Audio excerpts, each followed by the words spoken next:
Ako ay nagbibilad dito,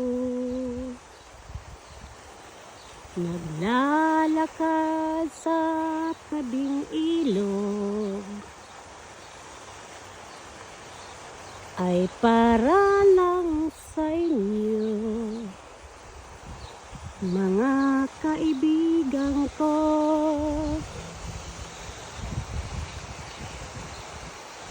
Sana'y magmahala lang tayo,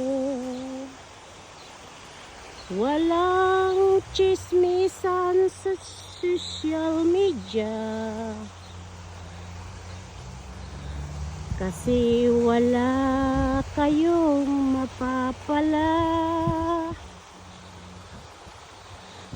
dahil hindi ninyo sila mapuntahan ng bahay.